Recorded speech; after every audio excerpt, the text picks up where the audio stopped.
Assalamu alaikum wa rahmatullahi wa barakatuh, my dear students. How is everyone? You can wave at me.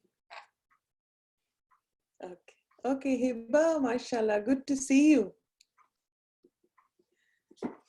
Okay, alhamdulillah, barakallah feekum. Okay, inshallah, let's begin with dua.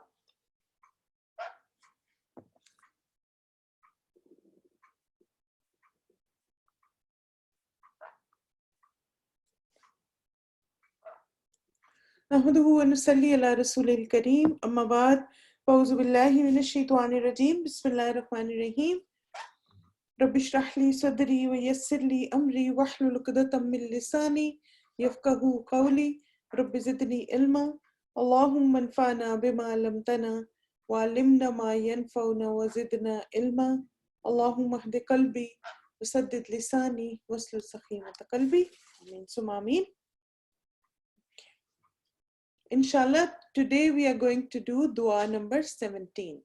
And yes, yesterday the artwork I have shown you, the dua project. So the last one was Vania's. Actually, I don't know, she, maybe we missed her name, but it was by Vania. So she emailed us yesterday, alhamdulillah.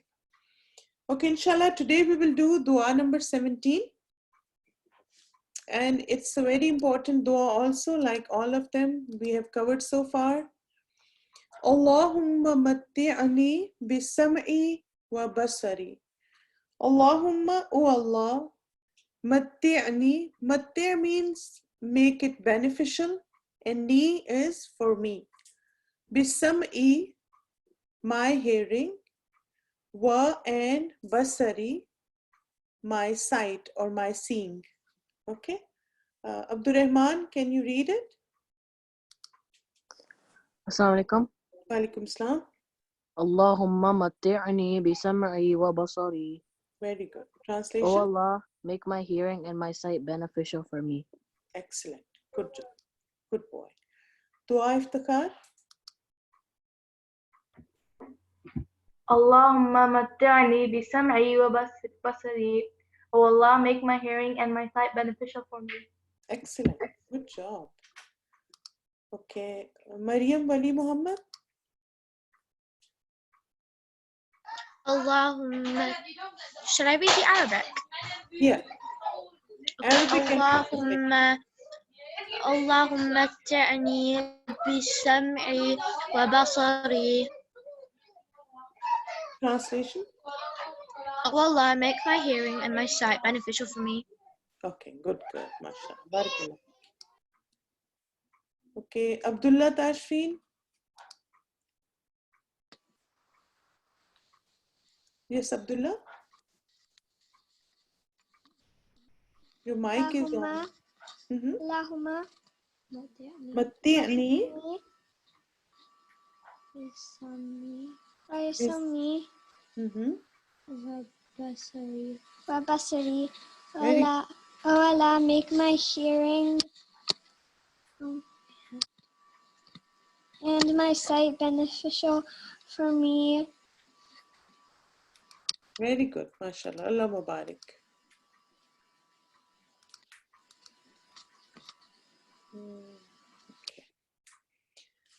Okay, let's understand the dua a bit more, and then inshallah I will give mic to some more students, okay? So in this dua, as you see, we are asking Allah subhanahu wa ta'ala to make our hearing and our sight beneficial for us. Let's see the breakdown of the dua. Allahumma is one word, which means, Oh Allah. Matti'ani has two words in it. One is matta' and then ya. Remember the ya, which represent I, so the same ya is again here. So make beneficial for me. Bisam'i, it has three letters, I forgot to put plus here, but B is a letter, sam'i is one word, and then ya again referring to my, so same ya again. Wa is a letter, and then basari, basar is one word, and then ya again the same ya which refers to I or my. So Allahumma, O Allah, matti'ni, make beneficial for me, bisam'i, my hearing, wa and basari, my sight. I mentioned this before also, but just as a revision, I told you that sometimes the letter ba is in the letter in the word, but it does not have any meaning. So why it comes in the word at that time? Just to emphasize the importance of that word. So this time you will see in Qur'an a lot, like, there will not be meaning of word ba in the word, but it comes just to emphasize the importance of that word. So here is the hadith. It's in Sunan Tirmidhi. Abu Huraira narrated that Prophet ﷺ used to supplicate. So this was one of the du'as of Prophet ﷺ, that, "Oh Allah, give me pleasure in my hearing and my sight. Allahumma matti'ni bisam'i wa basari." So another meaning of matti' is giving pleasure. I mean, they should be used in the ways which give me pleasure and which help me do things which pleases Allah subhanahu wa ta'ala.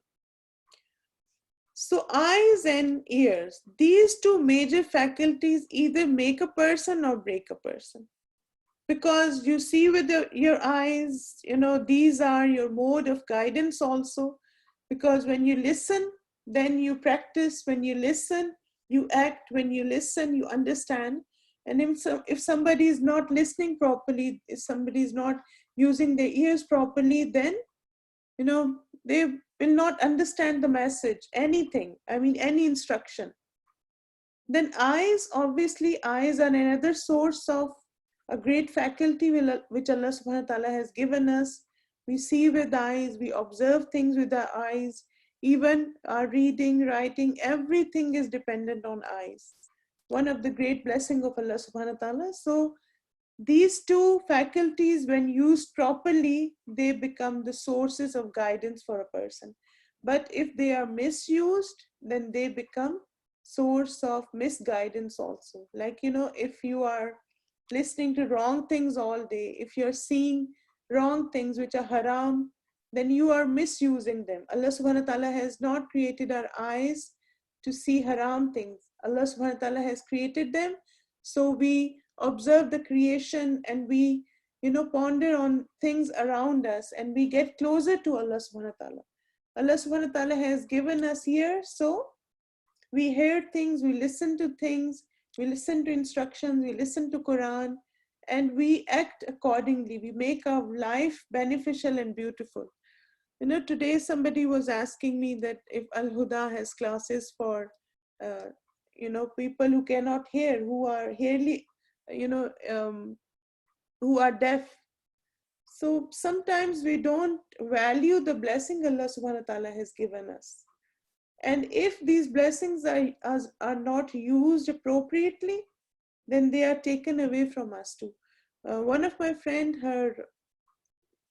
one of family member, they went somewhere on vacation, and when they came back, she developed German fever. And one of the side effects of German fever is that person loses their hearing, the ability to hear. So her family member was, at that time, she was in her 40s. And then, she passed away when she was in her 80s. And for 30 years, she could not hear a word the other person was saying.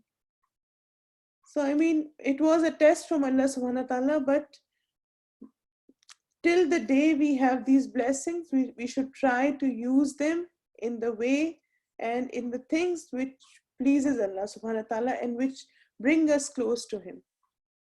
Then eyes and ears are windows to our heart also. So if you use them properly, then they become source of guidance for you, inshallah. Source of getting close to Allah subhanahu wa ta'ala. May Allah subhanahu wa ta'ala protect our faculties against shaitan. Ameen. So in this dua, we are asking Allah subhanahu wa ta'ala, and the highlight of this dua is that Allah is enough for us to protect us and our faculties against all harms, inshallah. Let's see the breakup one more time. Allahumma, oh Allah, matti'ni, make beneficial for me, bisam'i, my hearing, wa basari, and my sight. Okay. Let me give mic to some, and then inshallah you can read, and then we will revise previous du'as also. Okay. Zaim Tashfeen. Yes, Zaim?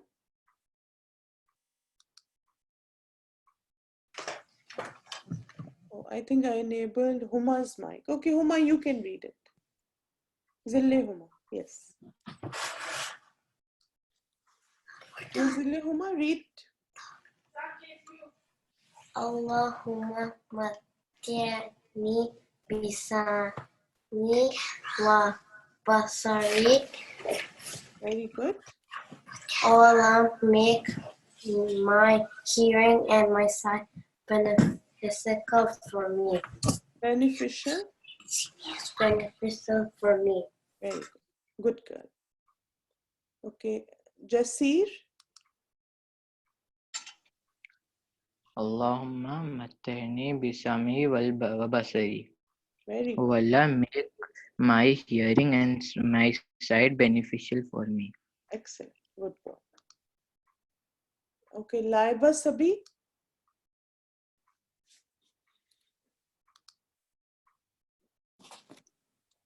Yes, Laiba. Allahumma matti'ni bisam'i wa basari. Oh Allah, make my hearing and my heart beneficial for me. Very good. Can my brother also read? Yes, yes, sure. Assalamu alaikum wa rahmatullahi wa barakatuh. Wa alaikum assalam wa barakatuh. Yes, Vita. Go ahead. Allahumma matti'ni bisam'i wa basari. Oh Allah, make my hearing beneficial for me. Very good. Barakallah. Okay, Faria Ahmed. Allahumma matti'ni bisam'i wa basari. Wabasari. Oh Allah, make my hearing and my sight beneficial for me. Very good, Faria. Good job. Is your name Faria or your mom's? Mine. Mine. Okay, good. Okay, Ahmed. Yes, go ahead. Allahumma matti'ni bisami wa basari. Yeah. Bisam'i. Bisami wa basari. Very good. Your brother wants to read? Yes. Okay, go ahead. Allahumma matti'ni bisami wa basari. Good. O Allah, make my hearing and my sight beneficial for me. Okay, good boy. Okay. Humaira Faiza. Bisam'i wa basari. Read it one more time. I couldn't hear before. Allahumma matti'ni bisam'i wa basari. Very good. Translation? Oh Allah, make my hearing and sight beneficial for me. Very good. Good girl. Okay. Ibrahim Reis.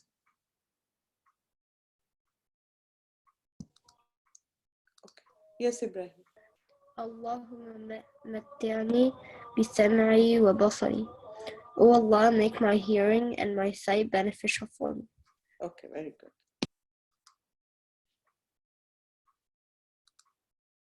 Okay. Sana Mughal. Allah.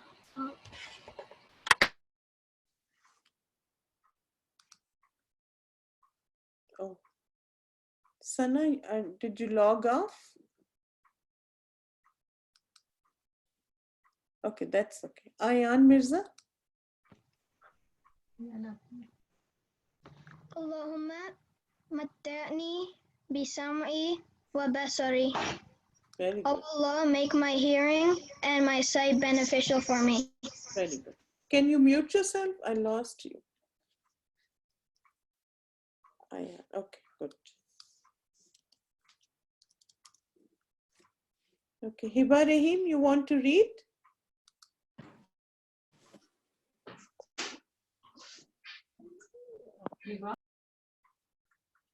Yes, okay, no. Hiba Iqbal?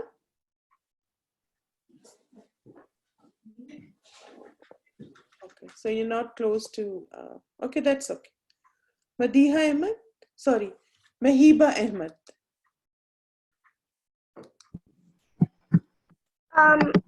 Hello. Yes, yes, I can hear you. Allahumma atini bisam'i wa basari. Very good. Barakallah Fiki. Translation?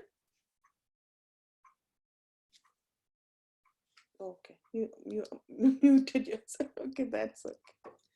Okay, Samiullah?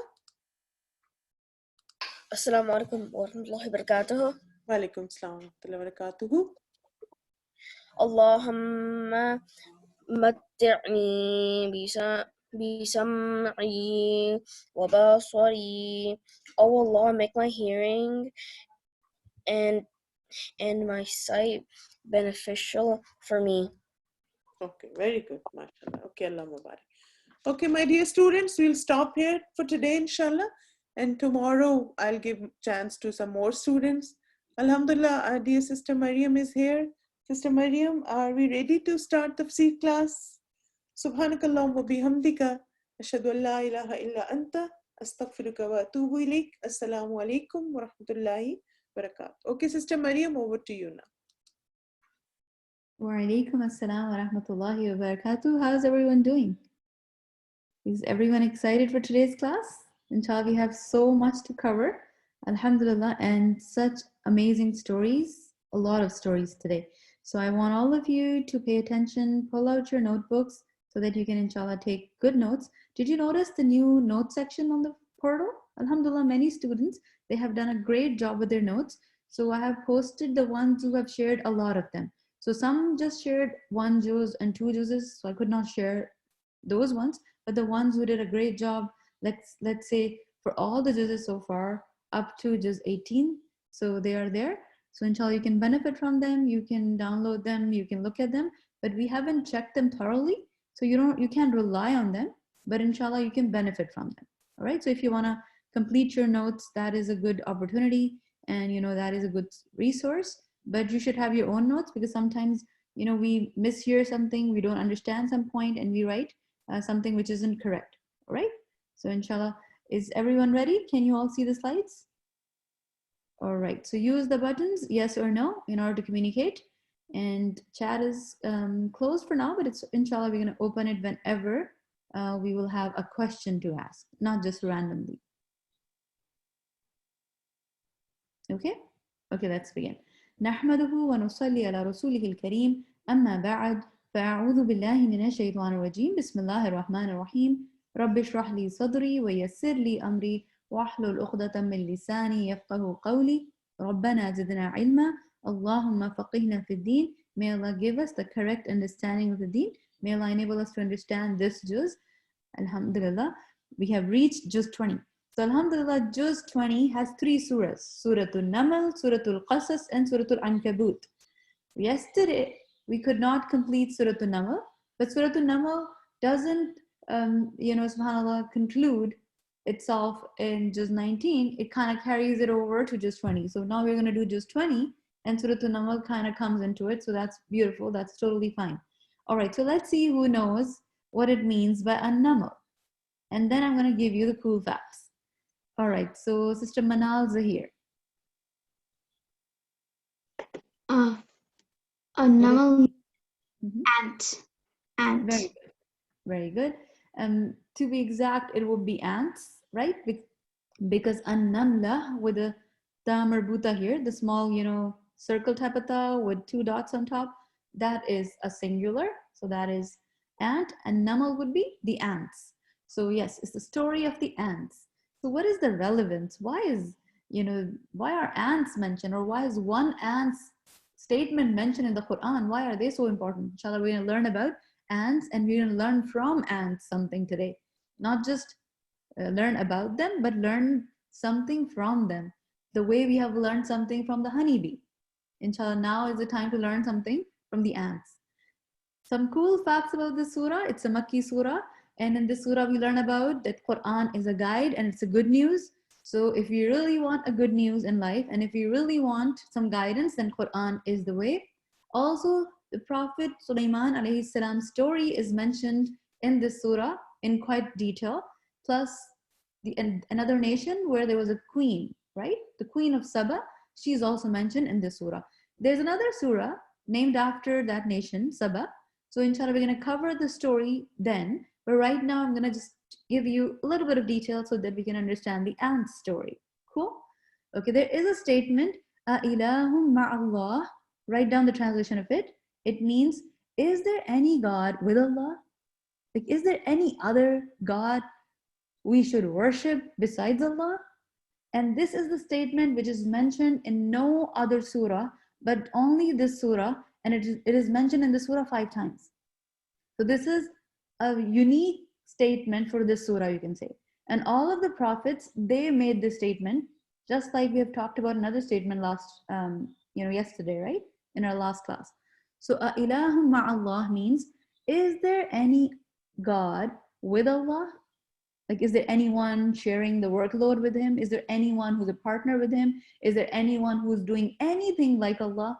No, right? That is the answer. So this was a question posed by the prophets with their nations. Why did they ask them these questions, or this same question over and over again, every nation? Because this question makes you think that, is there anyone who created another universe? Is there anyone who created me? No, it's only one God, it's one creator. Because we all have the same formula. We all have DNA, right? We all come from the same, subhanAllah, source. Allah subhanahu wa ta'ala created us from the same, you can say, atom, subhanAllah. So this is the greatest proof. And in this surah also, we learn about gratitude and du'as. What does that mean by that? So because the surah talks a lot about Sulaiman alayhi salam, you would notice that Sulaiman alayhi salam was very, very grateful. Allah had given him so much, but he did not become arrogant. He became even more grateful, so Allah kept on giving him. And this is the example for all of us to learn from, that when you are grateful, Allah gives you more. And Sulaiman alayhi salam is the story, or Salam alayhi salam is the example of that principle. What is the principle? Be grateful, you will get more. Be grateful, you will get more. Connect with Allah, keep making du'as, and Allah will give you more. And today, inshallah, we're going to look at a dua of Sulaiman alayhi salam as well. All right, so let's begin. Surah An-Naml, ayah number 16 to 19. On this page, we have only up till 18, but from 16 to 19 talks about Sulaiman alayhi salam. And here we learn about that what Sulaiman alayhi salam got from his father, Dawood. Dawood was the father. He was also a prophet. He was also given a lot of miracles. Like when he would recite his own divine book, Psalms, what would happen? The birds would recite with him.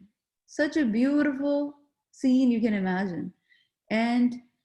But that was his miracle. Sulaiman alayhi salam got his own miracles because he made a dua that he wanted a land, or he wanted a kingdom with that kind of powers, or he wanted that kind of life that would no one would ever experience that in future, and no one ever had that kind of life before. Cool, right? So he wanted to have a unique lifestyle. He wanted to have unique powers. We all understand powers, right? Because a lot of us have watched, I don't know which shows when we were little, and everyone used to have powers. I don't even remember the name of the show anymore, but there were 4 people, different colored outfits, and everyone had a different power and whatnot. One was fire, one was, I don't know, water and stuff like that. So we understand what power is, right? And everyone likes power. Who doesn't like power, right? And the kind of games we play these days, they also have the concept of power, right? Someone has more power than the other. Someone has more energy than the other. Someone has more gadgets than the other. Even in the game, someone has more weapons than the other. So the more power, the happier we are. This is how it goes. So Sulaiman alayhi salam, he made a dua like that. He wanted something different. And what happened? Allah subhanahu wa ta'ala, He gave him the kingdom no one ever got after him and no one ever had before him. And what kind of kingdom was that? He had control over not only human beings, because these days as well, if someone has power, they have control over other human beings. Fir'aun also had power over other human beings. Even today, if some tyrant leader or ruler is there, he has power over his own countrymen, his own people. But Sulaiman alayhi salam, he got power over jinns. So they were also, you can say, his armies or his subordinates working under him, working for him. And then also Tayr. Tayr is birds. So, and gathered for Sulaiman were his soldiers of the jinn and men and birds. And they were marching in rows until when they came upon the valley of the ants. And one ant said, O ants, enter your dwellings, that you not be crushed by Sulaiman and his soldiers while they perceive not. So one ant noticed that army of Sulaiman was coming, and she was scared that other ants would be just crushed. Because of course, armies are coming. They're not looking for ants and not taking care of ants at that point because they have some other goal in their mind. So ants had to take care of themselves. And one ant did this job. So from this, what do we learn? So the lessons we learn from this precious ant is, first of all, we should care and concern for other people around us. The way this ant was concerned about other ants around her. Sometimes we see people suffering, but we say, okay, as long as I'm safe, as long as my family is safe, I'm good. And we don't even bother helping others. Also, we learn from the wisdom of ant that she was wise. And she did not say, okay, how about we try to fight back with this army? She was wise. She knew that we cannot fight back with this army. And she gave the strategy also. She didn't say, okay, oh, army is coming, and that's it. No, she didn't stop there. She also gave the solution that you should go and save yourselves. You should go hide in your houses. So it's a very smart way to help others. Some people, yes, they make a big fuss about some news, but they don't even give solution. They just tell about problems, but no solution. That's quite unwise. And fourth, she warned the ants, so we should also warn people if they are going to get into some trouble. If they're doing something wrong, we should remind them that you're doing something wrong, you can get into trouble. And she gave the benefit of doubt to who? To the army of Sulaiman. How do we know that? She said, they may crush us while they don't know, while they don't realize. And it is so true. Because, humankind, like we're sort of big, right? So we can't really see little creation of Allah subhanahu wa ta'ala. We should care about them for sure. I'm going to tell you a hadith about it in a bit. But ant was so good. She gave a benefit of doubt to the humankind, to the soldiers of Sulaiman alayhi salam. So we should also do that. We should not just always assume wrong about others. That, okay, she did this to me because she's so evil. Or he did this to me because he's so evil. No, give benefit of doubt. People are not evil all the time. And sometimes people don't think about others. Or maybe people are too busy in something, so they don't realize that how they're bothering others. So we should give everyone benefit of doubt. Can we remember that? Yes or no? All of these lessons? Did you understand them? Yes? Alhamdulillah. Okay, is there anything else do we learn from ants? So now we're not talking about this special ant, we're talking about all the ants. And if you observe ants, they are so amazing. There's so many lessons we can learn from these amazing ants. And the way they live, the way their colonies are, the way their housing is, the way their buildings are, it's just mind-blowing. So I have some facts for all of you. I think I have them. Okay, no, I'm just giving you some lessons. There are some facts. I'm going to upload them, inshallah, on your portal. Some lessons to learn from the ants. First of all, they're driven by purpose. So they have a goal. What does it mean by purpose here? So they have a goal to save food for winters because they know it won't be easy for them to go out in winter to get the food. So they try their best and get the food when they can and when in summer. So it's like thinking long term. This is something we need to learn from the ants. Think long term and have a purpose in life and work towards it. And they don't take breaks then. then they do it properly. But then another thing we learn from them is they work as a team. They're team workers and they work together to achieve something big. So similarly, if we want to achieve something big, we need to work together. Third is they're very organized. What does that mean by that? They have a time to rest and they have a time to work. That's so cool. So ants have a work, ants, they have to work for their food in summer. So that's their work season. And then they have time to enjoy and hibernate, and that is in winter. So they conserve their energy for winter, and they also keep the food for winter. So they don't have to go out in winter. So we can learn about lockdown from them, right? And next is they prepare ahead. They don't plan ahead, they prepare ahead. Notice that. Because many people, they plan ahead, but that's only a plan, right? But they prepare ahead. They don't just plan, okay, I'm gonna do this tomorrow, I'm gonna do this next month, okay, when it's gonna get hotter, then I'm gonna go out. No. They prepare ahead. They don't wait for an ideal time. They just begin if it's nice enough to go out, and they just gather their food. So this is preparing ahead of time. And they serve one another. That's the best part. They don't live for only themselves, they serve others, like they serve their queen. So if you know about their colonies, they are like, they live in a setup that the queen is in charge, and queen is the only one who lays eggs, and the rest of the worker ants, they raise the kids of the queen ant. Cool, right? So this is how it works. And there are enough ants of that queen that, you know, we see here and there. And subhanAllah, any ants you would have noticed, more likely they would be worker ants, because queen doesn't leave the house. Queen stays at home and then just, you know, chills and orders the workers to do things. So this is how they work. And their colonies are so cool. And the way they have their rooms allocated for different things, it shows us so much to learn from them. They don't do everything in one room like we like to do. We like to eat in our own room. We want to watch everything in our own room. We want to study in our own room. We want to, you know, sleep there. But they are not like that. They have different rooms for different things. SubhanAllah. And this also teaches us discipline and organization and smartness. Okay, so while we're talking about ants, some people like to crush them, but we need to remember they also have families.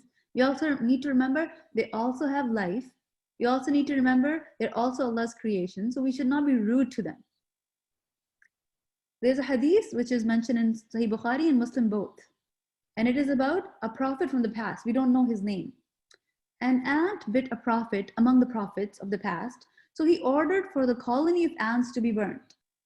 And Allah revealed to him, only one ant has bitten you, and you destroy a nation among the nations that praise Allah, because ants also praise Allah. So you're not supposed to harm everyone. If, you know, one ant was biting you, maybe you could have removed her and saved your blood from her or whatever, skin from her, but you shouldn't have, you know, harmed others.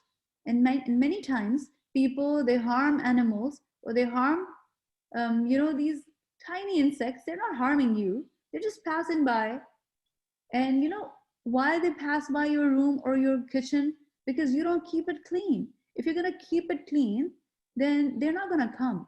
So that's our fault to begin with. If you're going to leave crumbs for them, they will think that we are providing food for them or giving them food, so they're going to come. It's natural. It's just like someone invites you for a meal at KFC or some burger shop, you go there and they crush you.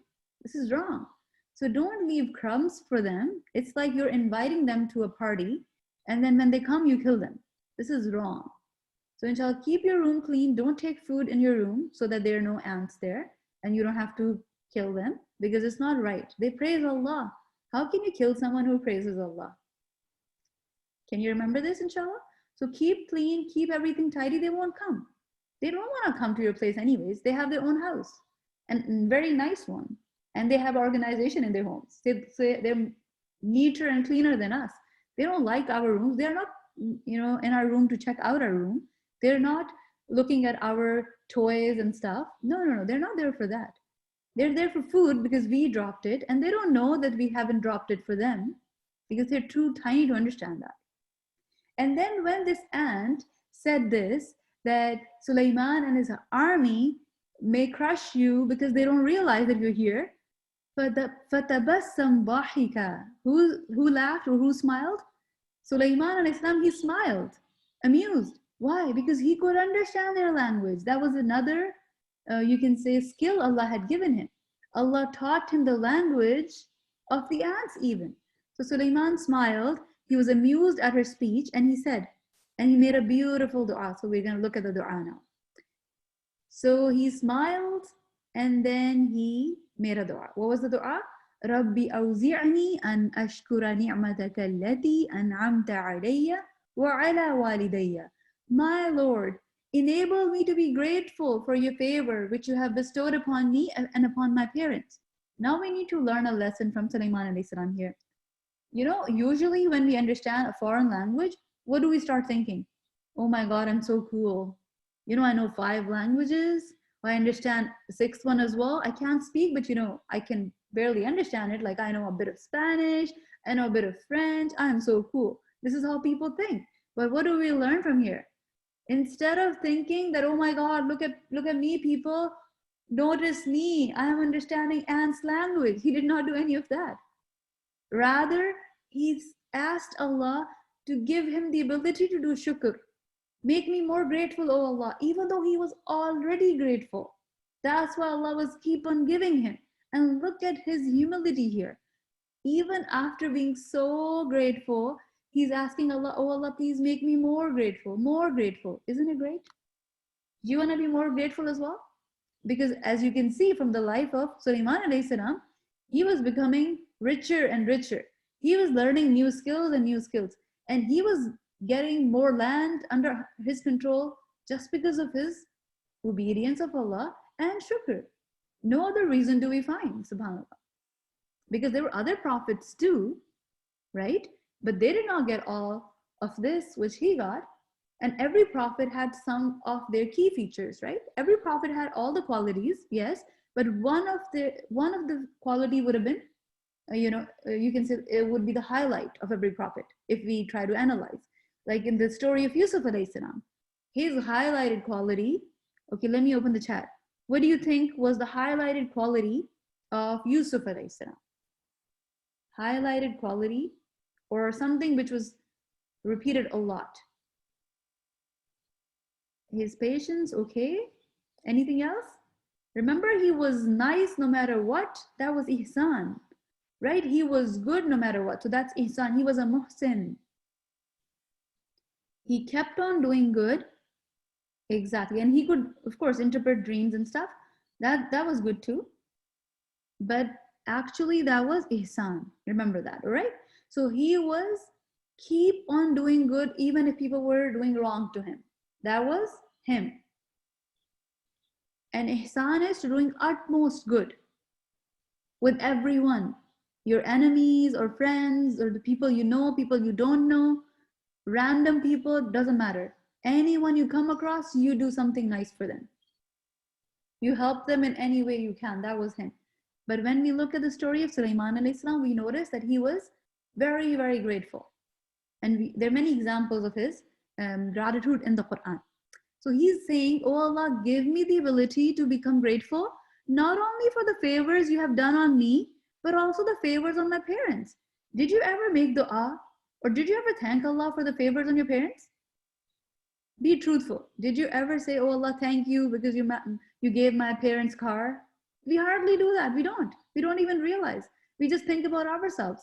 But he was such an amazing prophet, such an amazing person, such an amazing child that he remembered the blessings of his parents.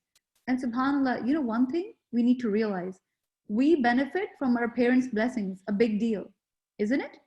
We benefit a lot from our parents' blessings. If our parents were rich, we enjoy the richness. If our parents were knowledgeable, we enjoy that. If our parents are smart, we get it from them, right? DNA as well is a blessing of Allah, right? A good DNA, smartness, kindness, and manners we learn from our parents. So these are the favors Allah has given our parents. So we should be grateful. We benefit from our parents a lot. And when we were little, who was spending on us? Or maybe a lot of you are already little or still little, right? So you're benefiting from your parents, isn't it? Your parents enrolled you in this course. So shouldn't you thank Allah for the money Allah gave your parents, right? Shouldn't you thank Allah that Allah gave your parents enough money to buy you a computer or to get you a gadget or get you internet connection so that you could take these classes, subhanAllah. So we should now start thanking Allah for our parents' blessings too, not only our blessings. And then he made a beautiful dua. He said, oh Allah, make me do more good deeds. But the good deeds, what kind of good deeds? The ones you approve, the ones you accept. Because you know, there are so many good deeds people do, they won't be accepted. They will be rejected. Why? Because that's not how Allah wanted us to do something. We're going to talk about this topic, inshallah, in detail some other day with examples. Let's move on. Last part of his dua is also very beautiful. He's saying, oh Allah, enter me with your mercy with the people who are righteous. What does it mean? Oh Allah, give me good friends. Oh Allah, give me good friends in afterlife. What does it mean? Make me do a lot of good deeds so that I can end up with the best people in Jannah. So that I can make it to the VIP, very important section for the people in Jannah. Such a beautiful dua, right? So even if you can remember this in English, keep making this dua in Ramadan every day at least once, because it covers many things. It is going to get you good friends here. It's going to get you good friends in Akhirah. So it means you're going to be good in this dunya. Also, you will become more grateful. Once you're more grateful, Allah will give you more blessings and you're all set. What else do we want, subhanAllah? Next surah, Suratul Qasas. So let's see what Al-Qasas means. Sister, okay, I'm going to pick Sister Sakina Uzair. The books. You're close. You can mute yourself, inshallah. I'm going to give a chance to another sister or another brother. Let's see. Okay, Altaf and Salim. Altaf and Salim, are you guys there? Wake up. Okay, you guys are not there. Zakaria and Harun. Does it mean the story? Very good, very good. You guys have amazing names. Barakallahu feekum.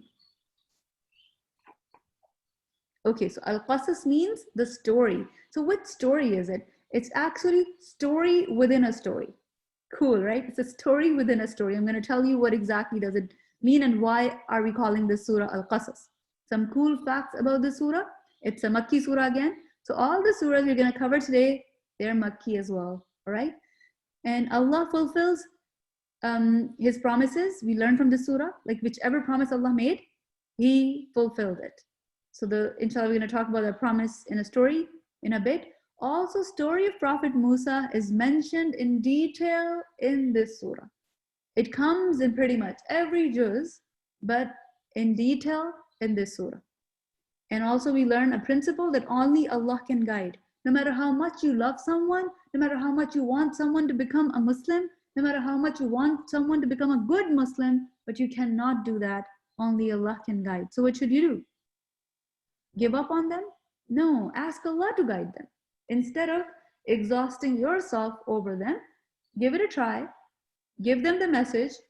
Try to tell them what to do, what not to do. If they don't listen, make dua. Right? So inshallah, let's say you have a sister or you have a brother or a cousin or a friend who is actually very nice but doesn't pray. Who is actually a nice person but doesn't fast. Is actually a nice person but not nice with parents. Very nice with everyone else but not parents. So you remind your brother, sister, cousin or friend that, this is not right. Please be good. It's going to ruin your afterlife. You're really, really nice. So it means that you know what niceness is. So it's not hard for you to become nice with everyone. So how about you use the same niceness with everyone? And how about you become nice to Allah as well and obey Him? right? So first we need to give our try, and then we should ask Allah. Especially when you guys wake up for suhoor. Make dua for your cousins, your friends, whoever is not doing the right thing, whoever is stuck in something wrong and haram. Make dua for them. You know, we feel for them. Do you feel for them? Yes or no? Sometimes you are sad for them. Even your non-Muslim friends, you're sad for them. Then why don't they get it? You know, it's a common sense thing. We feel sad, right? It's a good thing. We have a good heart if we feel sad. But then we should not just stop there, because that won't be wise enough. Feeling sad and just stopping there is not wise enough. So first, give it a try. And second, make dua to Allah. Ask Allah, Allah, please make a list of all your friends. You don't have to show it off to anyone. Just make maybe even code words for every friend. So let's say you have a friend who is like very smart. So you can say, smart friend, right? So you don't want people to know that who are you making dua for. So you can just say smart friend, and you can keep that name in your diary. And then you can have, maybe you have a friend who's like very fast or sporty. So you can have a sporty friend. So some code words, and then inshallah at suhoor time and iftar time, you can pull out the list and make dua for you first, make dua for your family then, and then you can make dua for your friends. But don't forget them. And if you make dua for them every day, the dua will be accepted inshallah. Don't miss out. And especially the Friday, I'm going to inshallah remind you on Friday. Let's move on. Story of, actually I'm going to remind you on Thursday because your class is usually late, right? All right, inshallah. So only Allah can guide, so remember that. And story of Qarun is in this surah. We're going to cover story of Musa now, and we're going to quickly go over story of Qarun as well. So is everyone ready? It's more of story style. So let's begin. Bismillah. So Musa alayhi salam is mentioned 136 times in the Quran by his name, subhanAllah. So by his name, if we take out his name, then he's mentioned more. You know, his reference is made more times. So 136, just his name, such a beautiful name. And then let's begin the story. So this story begins with the king of Egypt. So king of Egypt was a very tyrant man, and he saw a dream once. And in his dream, he noticed, or he saw something which resulted into, or which was interpreted as, that there would be someone from the family of, or from the people of Bani Israel, that someone, that guy, he will grow up and he will dethrone him. He will take his government and he will kill him, right? So he was like very scared. So he didn't want to leave his government, and instead of changing his ways and learning from this and becoming humble to Allah and making du'as to Allah, he decided to kill all the boys. He said, okay, if he's going to be from Bani Israel and it's going to be a man, so right now that man must be a boy, so let's just kill them all. So that was his plan. Such a scary plan, right? And then in order to understand this story, we need to understand the background. There were two groups that used to live in Egypt, okay? One were the people of Egypt since day one, all right? Who were they? They were, you can say, the people of Fir'aun and Coptics, and they were, you can say, the ruling class. And there were other people, they were slaves. They were Bani Israel. How did they get there to begin with? Remember the story of Yusuf alayhi salam? Yusuf alayhi salam wasn't from Egypt, remember? But he was, towards the end of his life, what was he?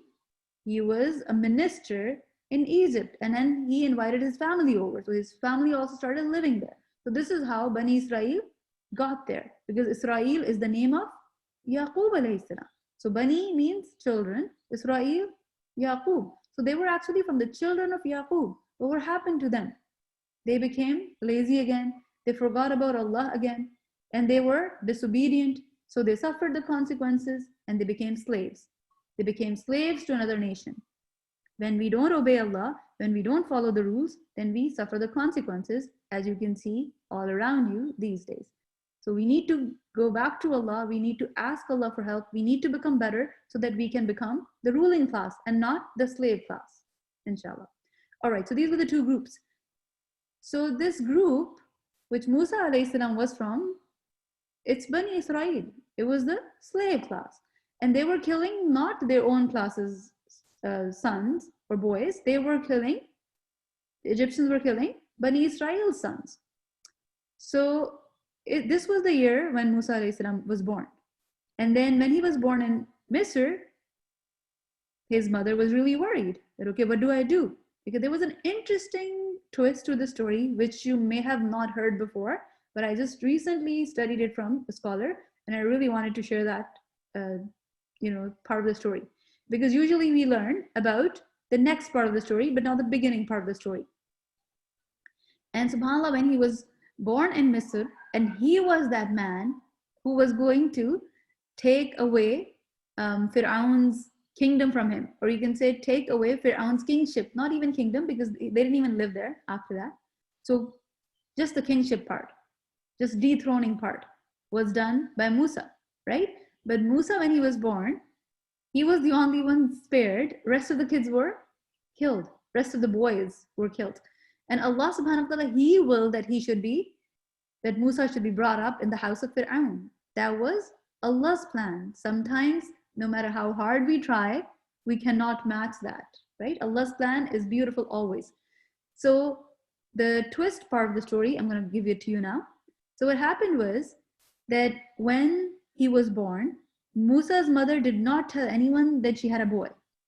Okay, she did not tell anyone. She was hiding herself in the house. So no one even knew that they had a baby.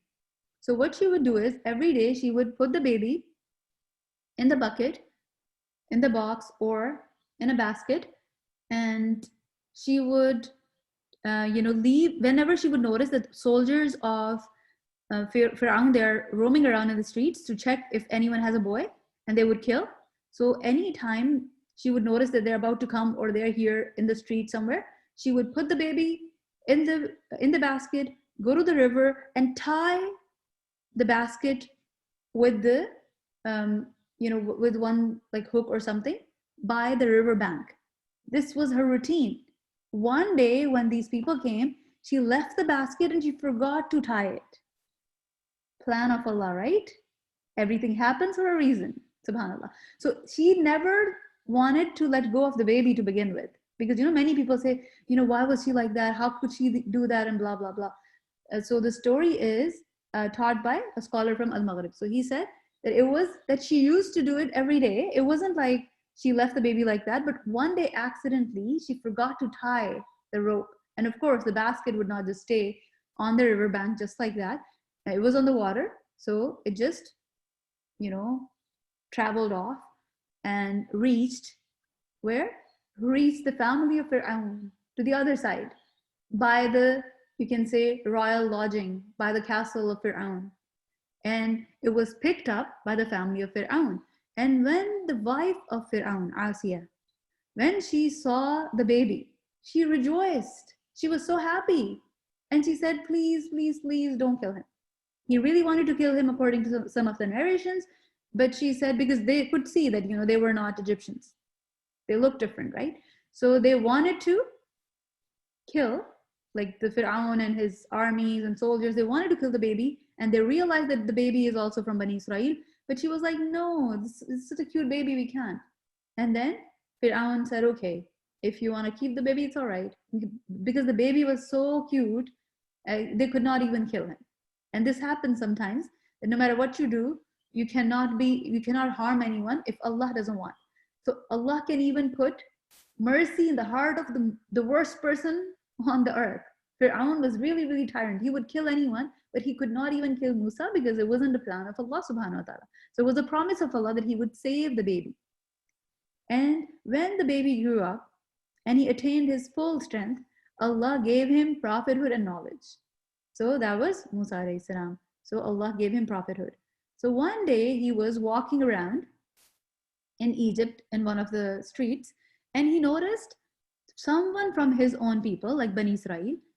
He was calling him for help. That, oh Musa, I need your help. And he was fighting with someone. All right. So, this was a usual case. Usually Egyptians were harder on Bani Israel. They were tough on them. They used to be rude to them, and they used to treat them like dirt. They used to treat them like they were slaves. And so like, usually you would think that this Bani Israel guy is maybe asking for help and it's genuine. It's genuine. And he was really good at his maybe words, the way he convinced Musa alayhi salam.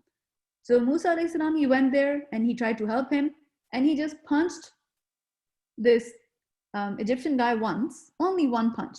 But because Musa alayhi salam was strong, that person fell on ground and died. Wow, right? He just passed away. And now Musa alayhi salam wasn't happy because, of course, he didn't want to kill him. He didn't want him to die, but he died. Another plan of Allah, because Allah subhanahu wa ta'ala had another plan for him. Inshallah, we're going to talk about that, once we are towards the end of the story, to understand why Allah planned it all. What was the reason behind it? So next day, Musa alayhi salam was out again, and this guy asked for help again. Then Musa alayhi salam realized, oh my God, seems like this guy is, always fighting with everyone. This guy has, no this guy has not a good reputation now. This guy is always fighting with the new person. Yesterday he got one person killed, now he's calling me again. So from this we learn a lesson. If we are hurt by someone once, or if we get tricked by someone once, then we should not, we should not do the same thing again. We should not get hurt by them again. We should be wise enough. As it comes in a hadith, Rasulullah sallallahu alaihi wasallam said, a believer is not bitten from the same hole twice. What does it mean? It's not literally bitten and whole. It's about, in same situation, you should not get into the same problem again. So let's say you have a friend at school who gets you into trouble. He gets you in trouble all the time. So that's not wise. You're not acting like a believer, because if someone gets you in trouble once, you should stay away from that person. And also, like, another thing can be, if you know that if you go somewhere and it's not good for you, and emotionally, physically, or maybe some people are really, really rude there, then don't go there, right? So believer is not bitten from the same hole twice. So similarly, Musa alayhi salam, he did not listen to him this time, the same guy, and then he did not help him. But this guy was evil. This Bani Israeli guy was bad. What did he do? He started screaming, is it your intention to kill me as you killed a man yesterday? So far, no one knew about yesterday's death, or no one knew who killed, because he was quiet. It was the fault of Bani Israeli guy to begin with anyways. He called Musa alayhi salam for help, and he had a problem with that guy. Musa alayhi salam did not even have a problem with that guy to begin with. Understood? Yes or no? So now this Bani Israeli guy, when he did not get help from Musa alayhi salam, he started, making it public. He started telling everyone. So mean. Musa alayhi salam helped him yesterday, he forgot all about it. And then when the news became public, then a righteous man, not from Bani Israel, cool thing, right? There was another righteous man from Egyptians. He came and he told Musa alayhi salam to leave. He said, now you should leave, otherwise you will get into trouble, or they will kill you. So you better leave. So now Musa alayhi salam had to leave. So he left Egypt and he went to Madian, another country. And then when he reached Madian, he was tired and fatigued. It was so far. It was like another country. When he reached there, he had no food, no money, because, of course, he could not even go back home to his castle and get his stuff, because if he would have gone back, he would have been in trouble already. So he had no money on him, he had no food on him, and he had nobody with him. He was all on his own. And then when he reached there, he was sitting under a tree, and he noticed that there were some people. They brought their sheep and their animal, and they were watering their animals. They were giving the water, or they were letting their animals to have water from the river or whatever well, whatever was there. So he noticed that there were two girls. Rest of them were guys and other people, but there were two girls. They were standing alone at a distance with their animals, and no one was giving them chance to come forward, because everyone was greedy and everyone was selfish. So what did Musa alayhi salam do? Even though he was tired, even though he did not know them, even though no one cared, he wasn't like that. He wasn't selfish, he was selfless. Write it down. He was selfless. What is selflessness? When you care about other people's needs more than your needs. When you care about other people's needs more than your needs. Even though he was thirsty himself, hungry himself, instead of looking for food and lodging for himself, he started helping people. So cool. So he got up and he asked them what's wrong. So they mentioned that we usually wait till the end. When everyone's done, then we get a chance. So he said, no, this is not right. So let me just take your animals and get them their water, whatever they want, and then you can take them. So he helped them. So that was really nice of him. And then he did not ask them for any money, anyone, any help, no, nothing.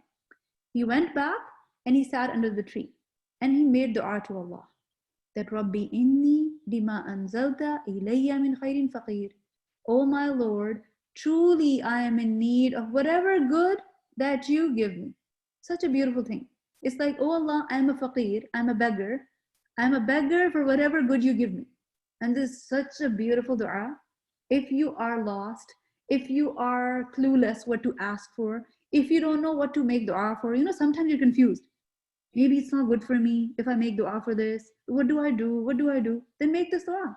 Because it's like, oh Allah, whatever is good for me, make it happen. Cool, right? And it's very short. And it is from the Qur'an. And it is the dua of Musa. So it's so cool. It's like dua, you can call it a super dua, right? Inshallah. So, Rabbi inni lima anzalta ilayya min khairin faqir. So this is what he said. And what happened? Guess what? Right away, Allah sent his help. How? These girls, they came back and they said that our father is calling you because he is very happy that you helped us. So our father wants to talk to you. So they brought their father's invitation to come home so that he can gift them, so that he could just give something to Musa as a gift. And this is such a nice thing to do. Another thing to learn. When someone does a favor to you, you should do something in return for them. You should give them a gift or thank you note or something. This is important. This is like from manners. And then when Musa alayhi salam met the father of these girls, he told the whole story. He did not hide anything. He did not say, oh, actually, I'm such a pious person and never hurt anyone. None of that. He said, I ran off Egypt because, I accidentally killed someone because there was this guy. He told the truth. And this is very important. A true believer never lies. Even if this truth is something which is going to put him into a wrong situation. Because, imagine you are a foreigner, you're a different person, you're in a different country. Let's say your skin color is also different and your background is different. And you're saying that I killed someone back home and I'm here. It's like, it's not going to give you a good name. But because he was truthful, Allah made father's heart, these girls' father's heart, soft for Musa alayhi salam, and he said, no problem. He didn't even mind that story. And this story is called Al-Qasas. So when Musa told the story to the father of these two girls, this is called Al-Qasas, the story in the Quran. Okay, that's the name of the surah. And this is a lesson we all need to remember. Be truthful even when it hurts. Not hurts others. Even if it hurts you, it's about you. It's not about others. It's not that you go around telling people you look ugly and you look bad. No. This doesn't mean that. This means be truthful even when it hurts you. Like if, sometimes we have to analyze ourselves and it does hurt. That, we are sometimes rude to people. We are sometimes wrong. We are sometimes not so good. So this is truth. This hurts. But if we are truthful, we're able to handle that situation. Okay, what happened then? So the father, even after finding out that this guy killed someone back home, he said, would you like to marry, and actually one of the daughters suggested, because he's a trustworthy guy, he doesn't lie, and he's strong because he could help us. There were other people, but he could help us. He was strong to get his way to the well or to the water for the sheep or for the animals or livestock. So one of the daughters suggested that, how about you hire him? Like, how about we keep him? And the father, he liked the idea, but he didn't want to keep him just like that. So he said, how about you marry one of the daughters and then you live here and you serve us though. There is a reason. There is a, you can say it, there's a job for you. So you will get a job, you will get a house, you will get a wife, but you can't go anywhere. You have to live here for a lot of years, 8 years, 10 years, right? So big, like a lot of years you have to stay with us. So he picked the option. He said, okay, I'm going to stay. So he stayed with them for many years. And then after so many years, he, with his wife and children, with his family, he traveled back to Egypt. And this is another, lesson we learned, that if someone's married, then they can go away from their parents. It's fine.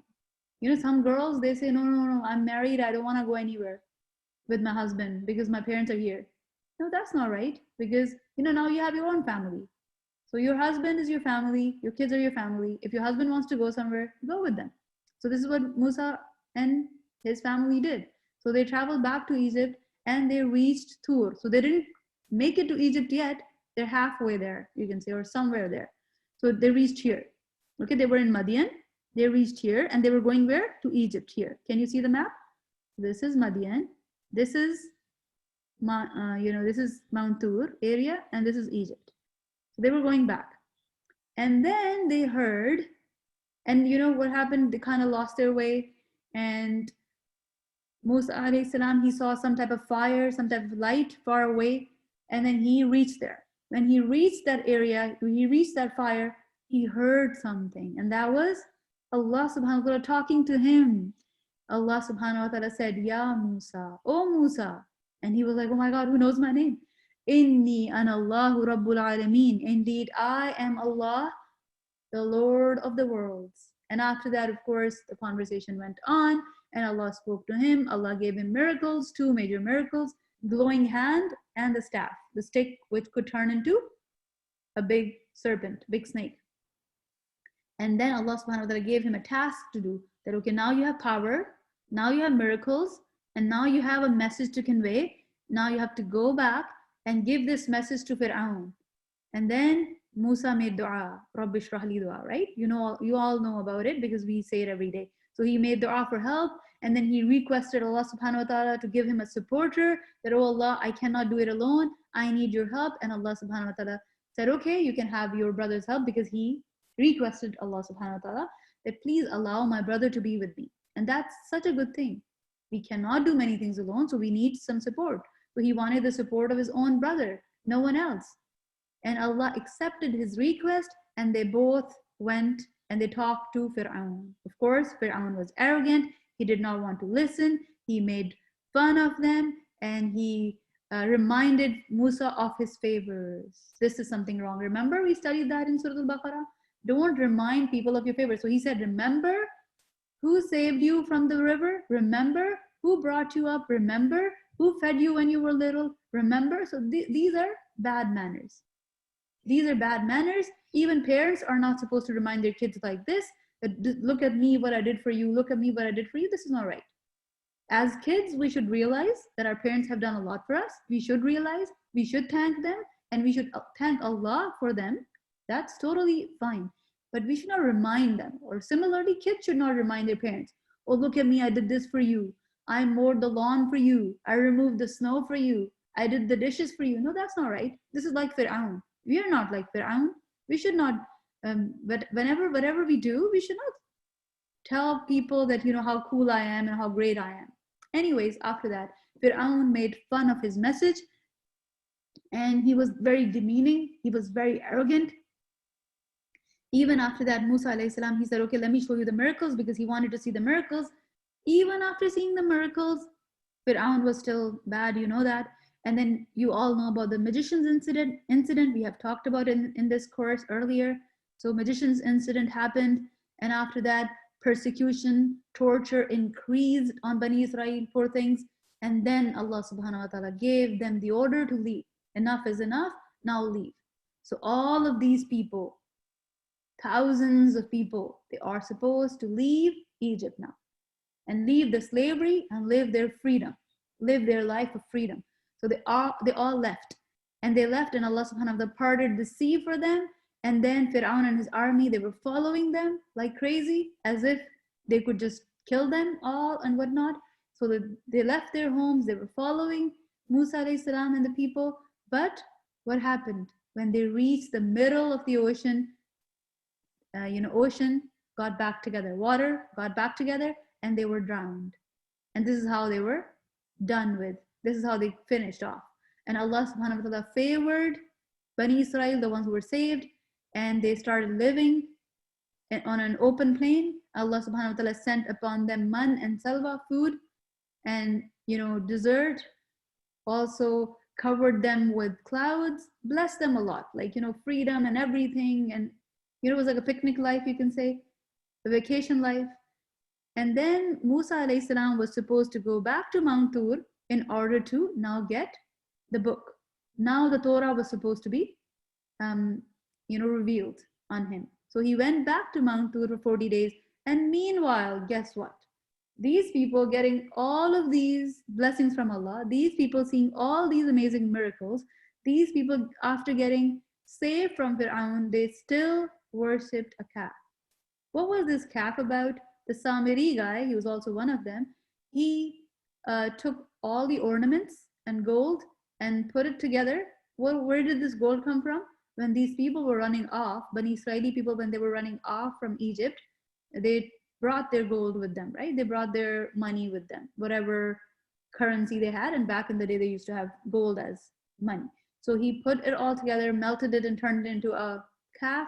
And he built it like that. It had some type of, you can say, hollow passage in the you can say, structure of it, in the statue of it. So when the wind would go through it, it will make a mooing sound. That's it. Nothing cool. That's it. It was like a calf, but with a mooing sound. And then they started worshiping this calf while Musa was away. Even though Harun was with them, Harun wasn't worshiping, and not everyone was worshiping, but majority of them, they started worshiping the calf. Then Musa came back with Torah, and when he saw this, he got so angry. He did not say anything to Bani Israel people. He attacked his brother first.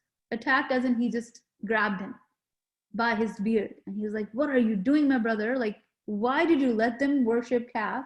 Don't you know? And Harun alayhi salam, such a smart guy, he said, "O son of my mother, O beloved son of my beloved mother, please leave me. Please don't hurt me." And I could not do anything because I was alone sort of, and everyone was against me. And I also did not want them to be divided. I didn't want people to be divided into groups. So I did not do anything because he also knew that Musa alayhi salam would come back eventually anyways. And Musa alayhi salam was powerful, and you can say more stronger, and had more power and more charisma, that people would listen to him more. So they just waited, he just waited for his brother to come and sort it out. But Bani Israel people, like, they started living without the calf. Now, of course, the calf story is over. They were worshiping Allah in and out, but disobeying him a lot, and were very, very greedy for more. They wanted more and more. They wanted more food. They wanted more houses and lodging and farming and whatnot. And they did not respect their prophet. So Allah subhanahu wa ta'ala ordered them to enter a holy land. Where? Palestine. Allah subhanahu wa ta'ala said, okay, go back to Palestine. That was your land. And go start living there. And then you can have your own food. Then you won't get man and salwa, cooked food. Then you can have your life. Then you can have your farms. Then you can have, a usual life, not a fun life, but a usual life. If you want it, okay, go back. And then they said, no, we can't go back to Palestine also because, there are people already living there. They're going to make life hard for us. So they were like really lazy people, you can say. They were whining, they were disobeying, they were not willing to make any sacrifice whatsoever. They were just demanding type of people. So they did not enter Palestine, and they roamed in that area for years and years. And Musa alayhi salam also died with them. He also did not go to Palestine, subhanAllah. So such a weird nation, eh? So what do we learn from them? Don't become like them. Don't become like them. So many things we have learned from the story. Anyways. All right. So there was one guy, his name was Qarun, and he was actually from Bani Israel. So now we're going back in time, and we're thinking about the time when Fir'aun was alive. When Fir'aun was alive, when Fir'aun was in power, and there was a ruling class, and there was a slaves class. So the ruling class people, they were rich, of course. Qarun wasn't from ruling class, but because he was rich, he wanted to hang out with the big guys. Are you getting the point? So he wanted to be with the rich people. He didn't want to be with the poor people, understood? Even though he belonged to the poor class, but he wanted to hang out with the rich kids, you can say, or rich people. So Qarun was from Bani Israel. He was the grandson of Yaqub alayhi salam. Okay? Remember that? He was a close relative of Musa, but he was not like Musa.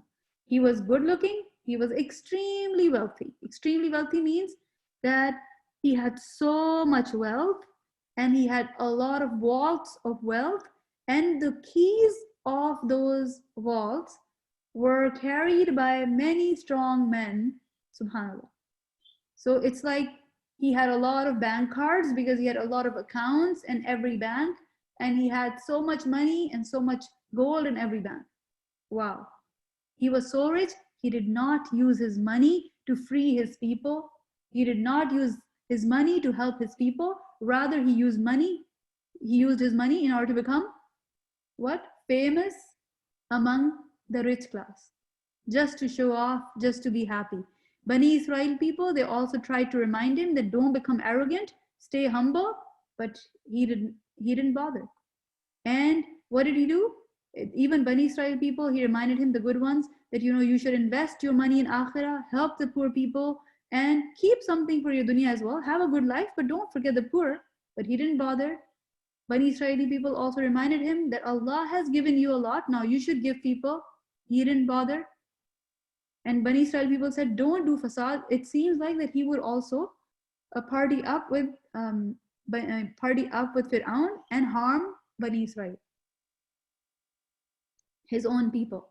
And when they reminded him that you should not do this, Allah gave you all the wealth. You know what he said? Oh no, it was my own wealth. It's my own money. It's my own ilm. I had my own knowledge, and through that I've earned it. I knew how to earn and save. I earned it through my own knowledge. I earned it through my own efforts. I deserve it. SubhanAllah. This is how arrogant he was. And we learn from a hadith, anyone whose soul leaves his body and he is free of three things will get Jannah. If he's not free of these three things, then he won't get Jannah. So what are these three things we should be free from? Arrogance. Second, stealing from the spoils of war. So yes, we can say stealing from the government. And third is debt. If you're going to live debt free, and if you won't steal, and if you are not arrogant, we can make it to Jannah, inshallah. Anyways, Qarun, he used to come out in front of public in a way to show off his wealth, like on his amazing rides, you can say, and with wearing expensive clothes, wearing expensive jewelry, watches and stuff. So he would come out in front of his people and show off his wealth. Instead of using wealth to help his poor slave class people, he was showing off. And some people, the ones who wanted dunya, the ones who were after worldly life, they would say, oh, I wish I was like Qarun too. I wish I would have money like him too. So we need to see ourselves. Do we act like these people as well? Do we act like these people who love dunya? So whenever we see people enjoying, whenever we see YouTubers showing off their gadgets, showing off their houses, showing off their money, showing off their cars, do we also drool over them? Do we also act like these people? When we look at people enjoying money, do we also act like that? But some people were smart. The ones who were given knowledge, they said, woe to you, the reward of Allah is better for he who believes and does righteousness, and none are granted it except the patient. So do sabr, Allah will give you here as well. But what is better is akhirah. So if you don't have amazing house, amazing car right now, doesn't matter. These things are going to finish anyways. It was a good reminder. But what happened to this guy who was showing off? فَخَسَفْنَا بِهِ وَبِدَارِهِ الْأَرْضِ. Allah caused the earth to swallow him and also his home. He was eaten up by the earth. He got, you can say, engulfed by the earth. So he was literally engraved in the earth. وَمَا كَانَ مِنَ الْمُنْتَصِرِينَ, and no one was there to help him. No one could help him anyways. And then the people who were wishing to have the richness of, the money of Qarun the other day, they said, oh, alhamdulillah, it's fine, it's okay. They realized. So what do we learn? Smart people, they learn from other people's mistakes. They don't learn from their own mistakes. That is not that smart. That is actually going through something other people went through already. So we should be smart enough and learn from other people's mistakes so that we don't go through trouble. And this is the last slide for today's session. So it's a time to analyze ourselves. What is it? That am I like Qarun? Do I show off my wealth? Do I boast about whatever I have, my knowledge, my wealth, my family? Or am I inspired by a Qarun? Maybe I don't have a lot, but I just love the people with wealth. I just like rich people. I just watch them on YouTube. Am I like them? Or am I inspired by Qur'an? And I am knowledgeable enough to realize that this life is short and I am not going to drool over other people's wealth. If I really want wealth, I will work for it. I will do something for it, but I won't drool over other people's wealth. I won't watch other people enjoying their wealth for hours and hours. That's silly. And you know what? If you see other people enjoying a lot of wealth and if you don't have enough, what happens? Does it make you happy? Tell me. If you don't have enough wealth and if you watch people enjoying a lot of wealth, does it make you happy? No, it makes it even worse. You're like, oh my God, I don't even have this. Oh, I don't even have this. Oh my God, why am I in this family? Right? We feel sad. If not right away, eventually. It is in our subconscious that, oh my God, I'm so poor, or I am, it's not fair. I don't have this. So it's not a smart thing to look at other people's belongings. Okay? So the lesson we learn from it is that don't be arrogant. That's the story of Qarun, inshallah. All right, so inshallah, we're going to conclude here. And Sister Vidad is here with an amazing project. So may Allah enable us to benefit from this session. So make dua that may Allah make it a beneficial session for all of you. This one and the next one. I'm going to open the chat. Just type what you have learned. And meanwhile, we're going to find Sister Vidad and ask her to help us with the art project, because today's art project is amazing. Subhanakallahumma wa bihamdika ashhadu an la ilaha illa anta astaghfiruka wa atubu ilayk. Assalamu alaikum wa rahmatullahi wa barakatuh. So very good. Till we get Sister Vidad, if you're there, you can inshallah join. And I'm going to read the amazing comments here, inshallah. Yes, don't be arrogant. Very good. Learn from the ants. Very good. Barakallahu feekum. You guys are very, very smart. Be kind. Amazing. Alhamdulillah. So be kind to your teacher as well. Okay. Don't ruin her slideshow. Okay. Good kids. All right.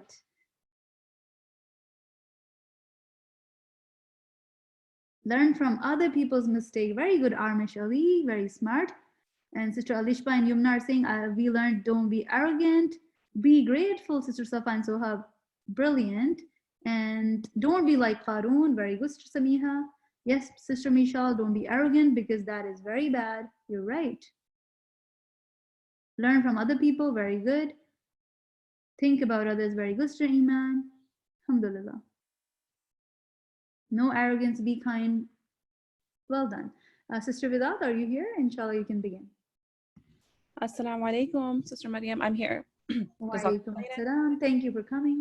Jazakallah khairan for having me. Assalamu alaikum wa rahmatullahi wa barakatuh, everyone. I hope you all are doing well. And I see the chat's open today. So that's great, mashallah. Okay, wonderful. So let's go ahead and we'll start with our activity for today. Now, how many of you were able to get the materials that Sister Maryam had spoken about yesterday? I can see Sister Khadija is getting ready with her artwork or her supplies. So inshallah, today we have a very, very special art project. Okay, and it's going to be it's very different. Maybe you've seen it, maybe you've tried it, but I thought inshallah we can try this for ourselves in this class. And this is like a layered, inshallah, let's go ahead first. I'll show you the project, okay? So this is the project that we're going to do today. So it's really cool, like you can say a layered look. It's a paper layered look. And today we're going to do like a scenery. And if you notice, this is, you can say like a sunset, or you can say it's a sunrise, whatever you would like to think about. And then we have a, you know, we have Alhamdulillah written on it, which means all praise is for Allah. So so this is a great way to remind us that you know, you can put this up on your wall if you like. You can put it on your table. So it was really fun to make, and I hope that you can all inshallah enjoy it as well. So what are the materials that we will need for this? Now there's one thing that I actually forgot to mention for the materials. We needed 4 pieces of paper, and it can be any colors. If you want to choose something that's more like a natural sort of you know, sunset or colors of the sunset, you can do that. If you want to choose whatever colors you have on hand, that's fine for the papers. You also want to add a ruler, okay? So if you have a ruler, please get that as well, because I realized today that you will also need a ruler for this project, okay? So if you all are set, then you can give me a thumbs up that you are all ready, okay? And even I noticed I don't have a pencil here, but in the picture I do. So subhanAllah, I hope you all were able to get these materials. Okay. Oh, walaikum assalam. I see, now I'm just getting to see your comments. So whenever you're ready, if you're all set, I see a lot of you are gone. You're probably getting all the materials. Okay, very nice, mashallah. Who do we have here with a thumbs up? Oh, today I can't see your names on your video. So I wouldn't, I'm not sure. Okay, very nice, mashallah. So let's go ahead, let's begin, bismillah. Okay, and trust me, this project was a lot of fun. So what I want you to first do is we're going to take our first piece of paper, okay? And you're going to basically turn it like this way, like not in the horizontally, but lengthwise, which would be vertically, okay? And then you will you can, if you want, you can use the whole paper if you want, or you can, for me, I have, you know, marked 7 inches here on my ruler, okay? So who do we have here? Okay, so we're going to turn our paper lengthwise like this. Yes, very good, mashallah. I can see you all are doing this. And once you have marked it, then you will turn your ruler and mark, you know, basically go all around, go all across the paper, like mark the line all the way down. Okay. Some of you are, so think about it. You have your ruler like this, and then your line will actually go all the way down. Okay. So I picked 7 inches. You can do less. And then I have, if you notice, another piece of paper here. Okay, and then I marked it 6 inches, so a little bit less than the 7, because what I'm trying to do is I'm trying to make sure I can get this look, right? I want all my papers to be different lengths, or sorry, different heights. Okay, so look at this paper here. First, I want you to take a look, and then notice that first I have 7 inches, then I have 6 inches marked here.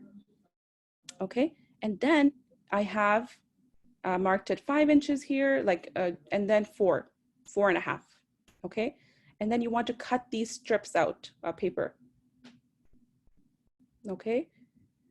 So go ahead, and if that's too fast, I'm gonna slow down, okay? So let's go ahead, let's start again, okay? Step 1, you can mark your paper. So take your ruler and mark a line here.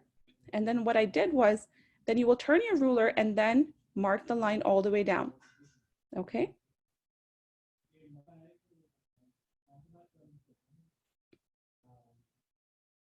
And then you will do the same for all pieces of paper. And you see the numbers are gonna get smaller and smaller, and you will, at the end, are left with different lengths of paper, different heights of paper.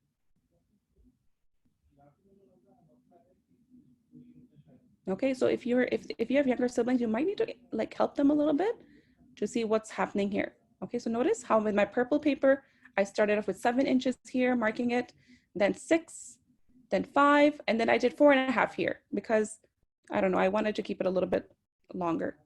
Sorry, the height a little bit taller here. Okay, so once, again, if you are stuck here, you can let me know.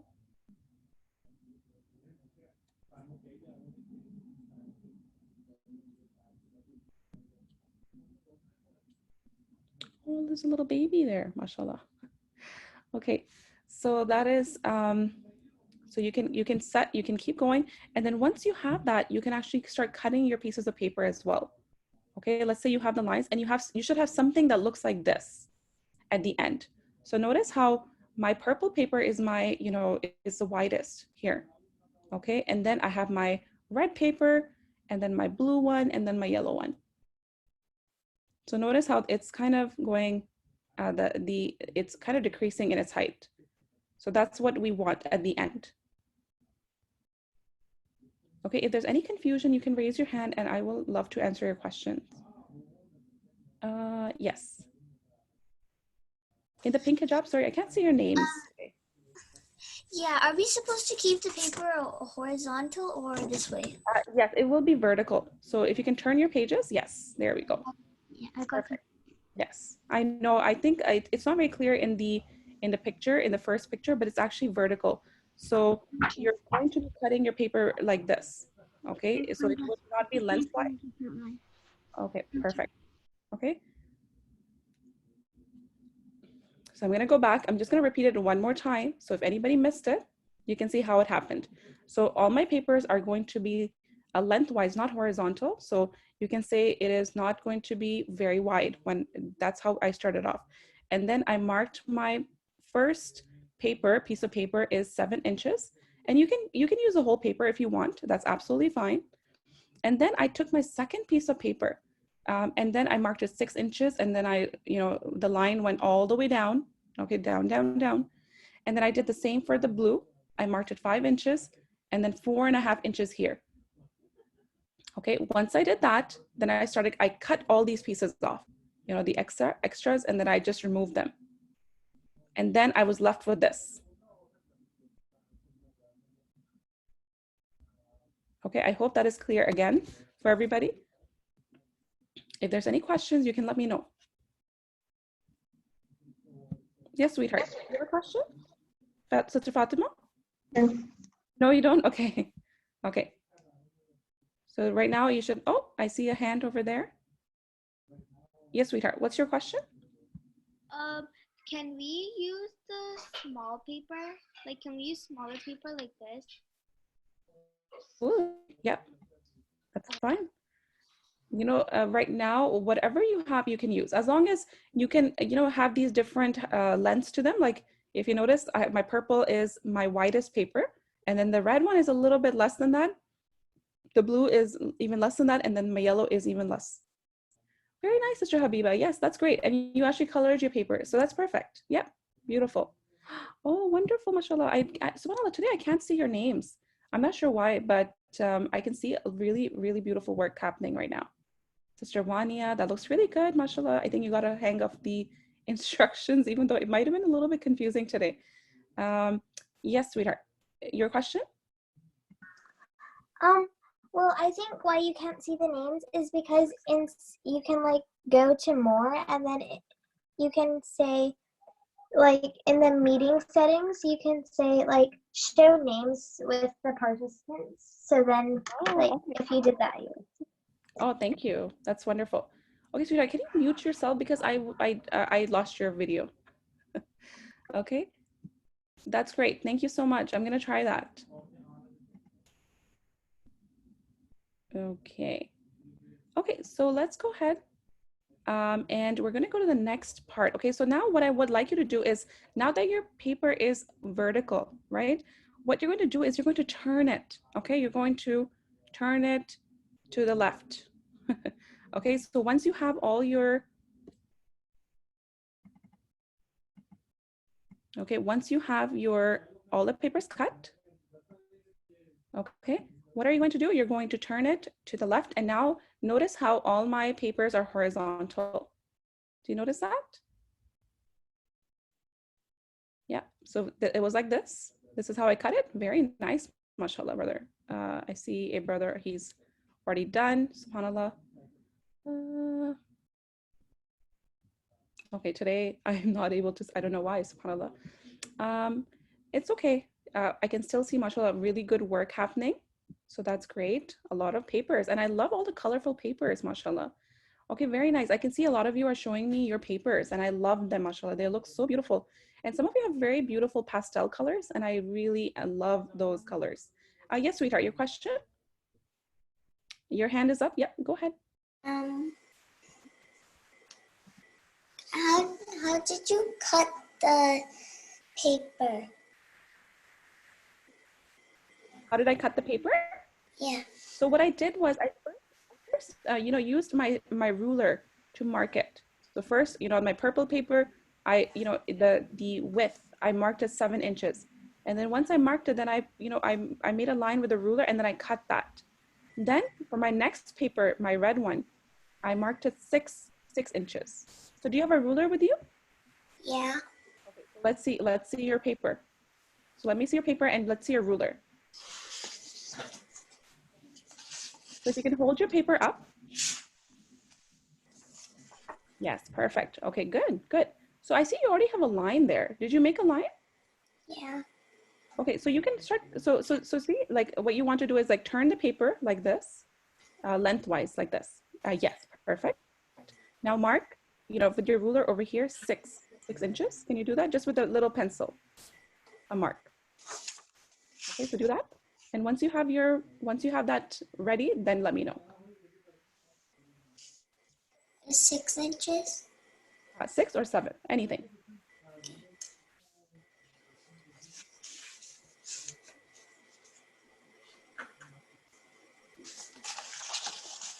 Very nice, mashallah. You all are doing great. Okay, I'm just trying to help Sister Wania here, and then I will, inshallah, go ahead and show you the next steps. Okay, so once you have your line marked, then you can either use a ruler to mark all the way down. So you're going to take your ruler and turn it, and then mark the line all the way to the bottom of your paper. Okay, can you do that? Very nice. And once you have done that, then let me know, okay? Okay. Because then you're going to do the same for another paper, but with 6 inches. And you can actually just start cutting that once you have the line marked. Okay, so let's go.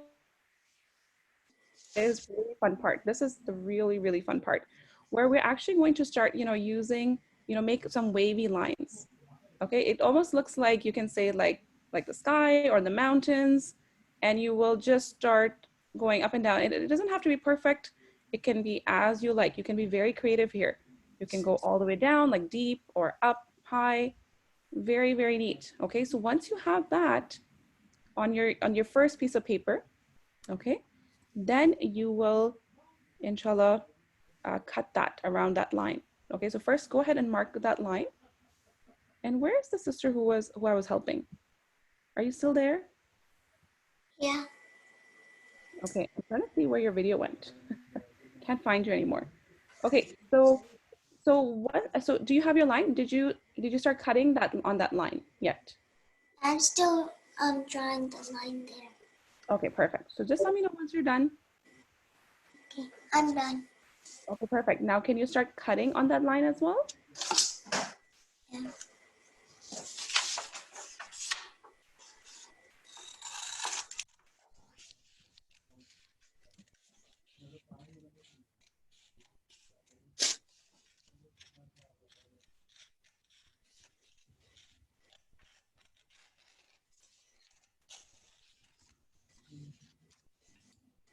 Okay, Sister Zobia, right? Sister Zobia. Okay, I was calling you a different name. Very nice, mashallah. I think one brother's already done his project. That's amazing. That's beautiful. So once you're done that, then you're going to start cutting on that piece of paper right there. Okay, on that line. Okay. So once you're done with the line making, very nice, mashallah. I can see you're all done. Step number 8. Excellent, mashallah. Yes, sweetheart, you have a question? I don't really get how to do it. Like, how much inches does the first one have to be? You know what, sweetheart, it doesn't have to be like exactly the same inches. Okay, just try your best. Like for example, if it's whatever you like. The idea is that there should be a difference. For example, if my purple one, I've kept it 5 inches, 8 inches, whatever inches, my red one should be a little bit less than that, and then the blue one a little bit less, and then the yellow one a little bit less. So at the end, when you put your papers together, it should look like this. So see, they're all aligned together. Okay. Do you get it, Fatima? Is it like, Do you do it like vertical or horizontal? So we started off vertical, and then I had everybody turn their papers. Okay, so if you want to, but if you want to do it horizontal as well, you can do it. You can still achieve that look, but you still have to turn your paper. Okay, Fatima? Thank you. Okay, so let me know if you get stuck. Do let me know. Okay. Okay, thank you. So please don't get frustrated. If it's working out, all you have to make sure at the end is that you have papers of different sizes here. Okay. Okay, I forgot where my other sister went. Yes, sweetheart. Yes. In the pink? Pink Yeah, so is this how it's supposed to be? Let me see. Yes, that's perfect. Beautiful. Yes. Cut with wavy lines. Yes. Okay. Got it. MashaAllah, very nice one. TV. Okay, okay, I found you, Zainab. I mean, sorry, who is this? Zobia, correct? Yes. Okay, Zobia, so how's it going? Were you able to cut your first piece of paper? Yeah, I'm doing my next paper. Perfect. So make sure the second one is a little bit like, you know, we said 7 inches, you can keep it 5 inches and then start cutting. Okay? So try your best, okay? And again, even if it turns into a different project, that's okay as well. Okay, at least we tried. Okay, very nice. I see some of you are actually done the project, which is really interesting. I would actually really love to see how all your projects turn out. And then you'll notice that I did that for all of the papers. So I made a wavy line for my second layer, which was the blue one, and then I cut that. I did the same for my third paper as well. I made a design, you know, a wavy design on the third one, and then I cut that. And then my purple one, the last one, if you notice, I kind of just cut it a little bit like softly. It's not as, because that's like my background. That's actually my background that I'm using. So let me know if you're getting stuck. Do let me know. I can inshallah help you. So this is basically what all your layers should end up looking like. Okay, so you will make the design. Okay. So this does take a little bit of more time compared to our other ones. Yes, sweetheart. Can you please tell me if you have a question? Can you do with do you have to do it with every paper like the way these things and cut it out? If you want, you can use you can do it as you like. Okay. If you don't want to do the wavy thing, that's fine. You can do something different. Okay. You can also even add your trees if you want, because it's a landscape. So if you want to add more things, you're more than welcome to. And the brother here, your work is very nice, mashallah. You have like a red carpet. I can't see your names today. I'm so sorry. Yes, you, mashallah. Can you show? Yeah. It's really nice, mashallah. Very nice, mashallah. I love the colors that you picked. Excellent. Keep going. Very good. If everybody is doing good, then that's great. We can go to the next step. The next step is actually pretty easy. It's just writing the alhamdulillah on our piece of paper. Oh, wow, beautiful. I love those colors. Very, very nice, mashallah. Excellent. So today, I'm so sorry, I'm not going to be able to say your names because today I can't see everyone's names. So I will just be looking at your projects and admiring them. Wow, mashallah. There's the yellow and the blue that you've used. It's so nice, mashallah. Is this Aruba? Sister Aruba, right? Yeah, mashallah. Very nice. Beautiful. I'm not sure if you use markers. Have you used markers? Oh, you did. Okay. Yes, sweetheart. In the pink hijab, you have a quiet. Wow, that looks gorgeous, mashallah. Very nice. How old are you? And your name? What? Oh, Jannah. Okay, Jannah. Yes, Jannah. Now I can see your name. Jannah, your work is very beautiful, mashallah. Would you glue it? Yes, that's going to be our next step. Okay, that's a great question. So once you have completed all your design, right? You have put in all your layers. What we're going to do is we're going to start gluing each layer now. So we're going to start with our first one, like our first. Remember, we cut the purple.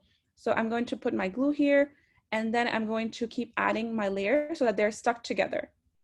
And mashallah, you all are doing really amazing. I know in the beginning it might have been a little bit tricky. Sister Zobia, how are you doing? I'm doing good. But are we using the bigger side?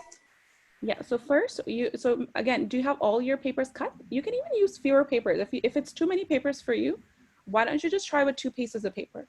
I just have one more paper left. Okay, that's fine. So whatever you have, make sure that they are different heights. Okay, so one height should be really tall, then a little bit shorter, and then a little bit shorter than that. Okay, then you can make the wavy, edgy thing design, and then you can start cutting that part. Okay. Okay. Okay, and you can also look at some of the things that your classmates are doing. So that will also give you an idea of what's happening. Okay. Okay. Okay, but again, I'm here. If you need any help, I'm here, inshallah, for your help. Okay. So very good, mashallah. I see a lot of busy people today. And mashallah, some of you are really done. That's wonderful. Yes, excellent, mashallah. Yeah, so that's great. I see now you have your 4 papers. Now you want to start cutting the little design. So I will put it back a little bit for some of you who want to, who had just got their papers cut into size. Yes, sweetheart. Do you have a question in the blue and the red? Yes. Yeah. So what do we do? Like when we draw the lines, after that, do we flip the paper and then start drawing the? Yeah. So what you're going to do is first you're going to make this design. So this is going to be design here, Brother Walid. I can see your name now. You're going to make the design over here like this. And then once you have that done, then you can cut that part. Okay. And then you will repeat that for all your other papers. Okay. And if you want, you can copy the design that I have here, or you can make it your own unique one. Okay. Thank you. You got it? Yeah. Okay, so for those of you who have just finished cutting your pieces of paper, this is for all of you that you can start layering it. And it's so much fun, honestly. I would love for you to do it like with other things too. Like you can do it with like a landscape. You can do different like sceneries. You can even do like with the masjid, like different, you can layer it like that too. I was thinking of that project. That would be really fun to do as well. And then you can even do different shapes if you want. It's really, really interesting, this project. Oh, mashallah, sister. Who do we have here? I'm trying to see your name. That looks really nice, mashallah. I gave you the mic. So it's Sister Homa. Homa, yes, Sister Homa. Mashallah, that looks really, really beautiful. Actually, I really love it. Actually, my name I'm is sorry? Ima. Actually, my name is Ima, but Homa is my mom's name. Oh, Sister Ima. Okay, your project looks really, really nice. And I noticed you did it vertically, which is it looks very nice like that as well. So you're all actually, and I love the colors. Yes, sweetheart, you have a question? In the dark. Okay, Sister Hawa? I don't have glue. What can I use? You don't have what? Glue? Yes. You have tape. Okay, Sister Hawa, could you? Okay, if you have tape, you can use tape as well. Okay. Okay, so I'm just gonna mute it because there's a lot of background sound to your, so just, you can use tape. You can so if you don't have glue, that's okay. You can tape it from the sides. It's completely fine, inshallah, whatever you have at this point. Okay, and then you will glue your layers, and then you can write your calligraphy down, which is Alhamdulillah. Okay, and notice at the end here, I don't have my yellow piece of paper because when I was making this, I decided to change it last minute. So from yellow, I decided to put the red. So so please don't mind that. It was just my own, I kind of like the red better. So I said, okay, I'll just add the red in the front. So my yellow, I didn't end up using my yellow, I put in the red instead. So then you will write this calligraphy down, Alhamdulillah, and then you can add your little sun at the end if you would like. Yes, sweetheart, you have a question? Go ahead. Yes. Okay, so I live in Canada, and we don't measure here in inches. So how am I supposed to measure it? Okay, so then just measure in centimeters. As long as your centimeters are going, like it's getting smaller in number. So for example, if you started off with 10 centimeters, you can go into 8 centimeters, and then 6, and then 4. Do you see? Okay. Thank you for teaching us. Oh, you're welcome. I hope you enjoyed it. I hope you're enjoying it. Yeah. Okay, that's good. And I'm also from Canada. But I just find inches a little bit easier to say than centimeters. So don't worry about the inches and centimeters. The idea was that you have the papers, the numbers should keep going down, like, you know, so that you have, you know, bigger paper and the smaller, and then it keeps going smaller and smaller. Okay. Okay, perfect. Smaller in number, sorry.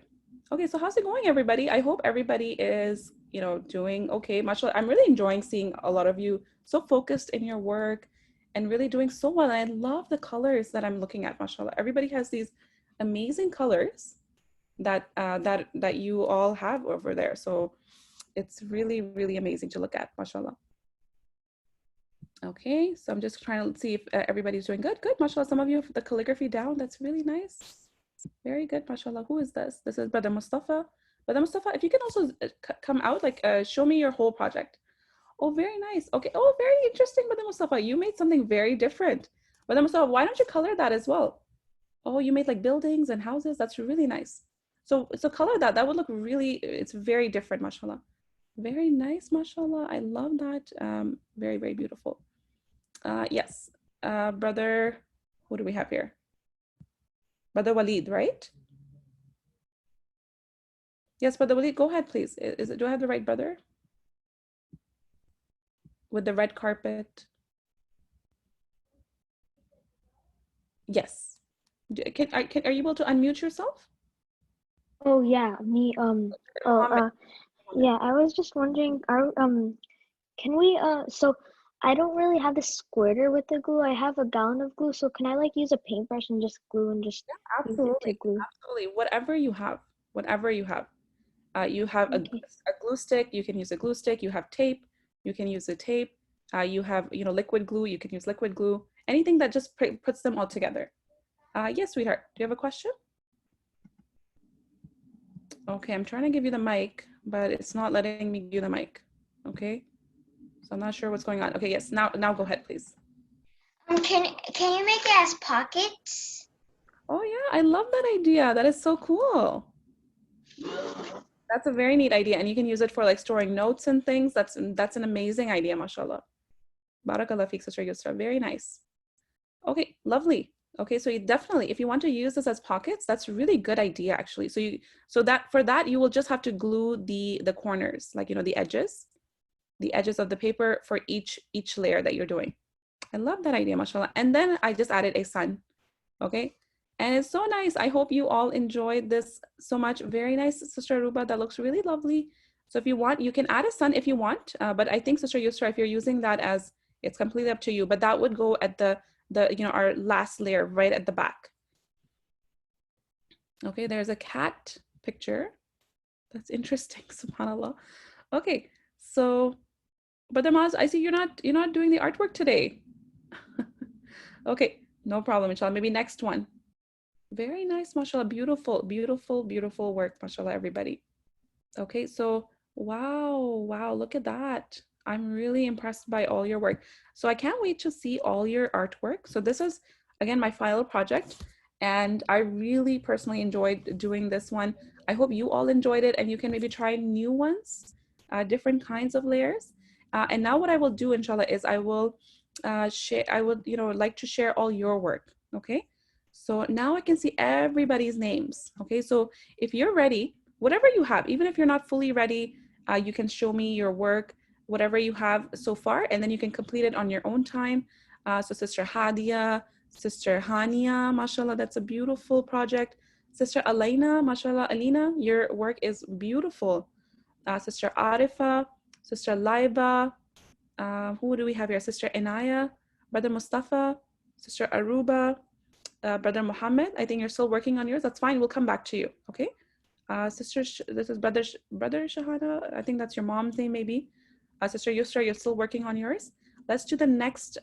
I'm going to come to the next group of our students here. And we have Sister Fatima, Sister Misha. Mashallah, that looks really amazing.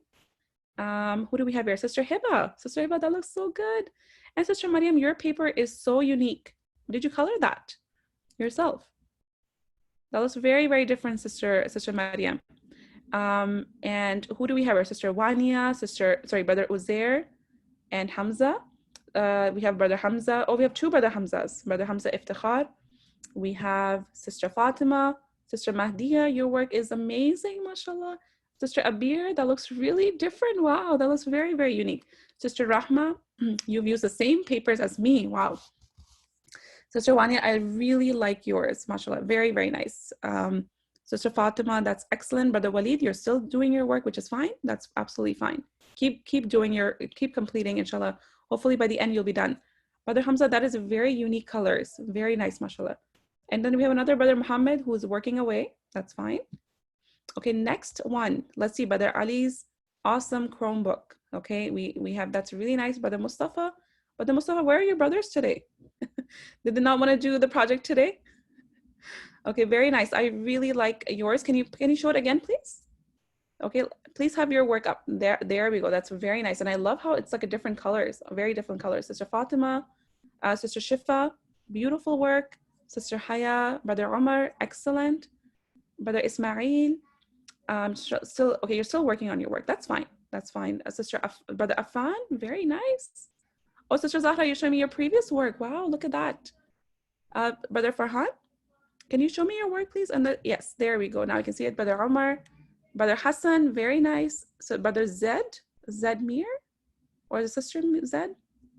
Then we have Sister Ruhi.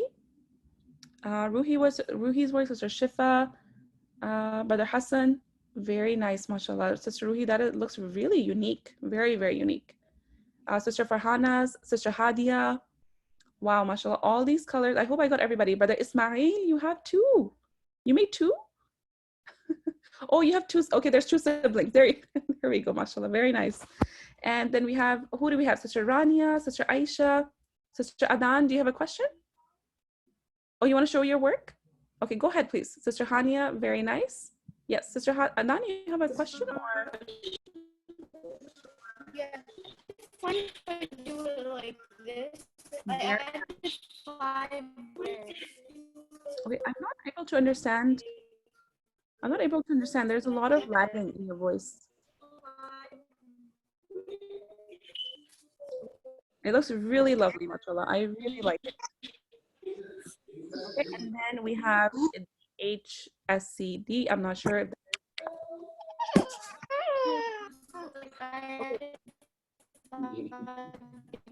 okay, so inshallah, let's go ahead and keep going.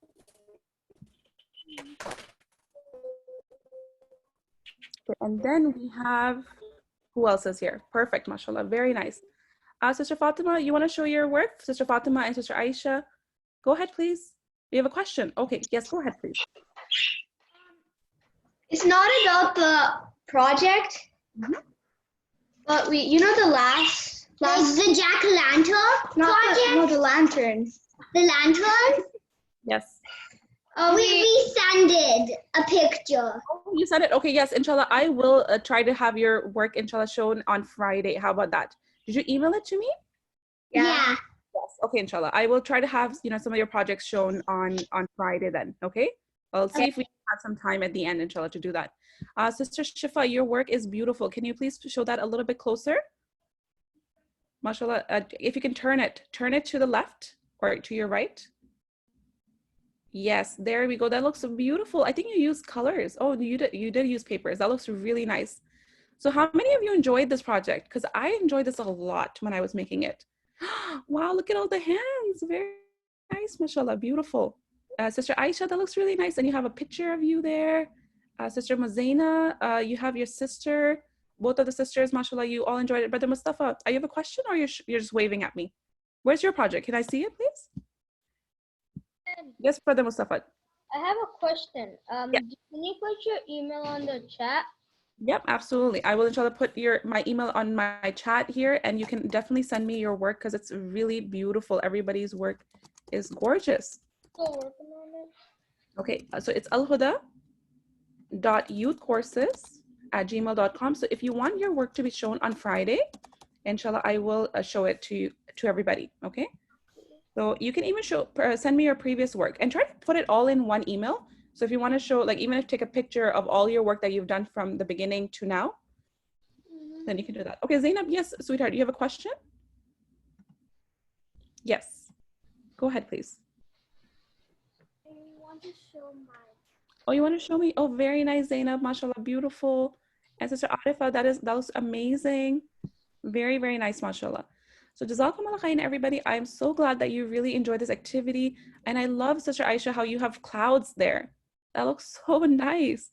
So I hope that you enjoy it, and inshallah you keep making more of things, and you can display it in on your wall.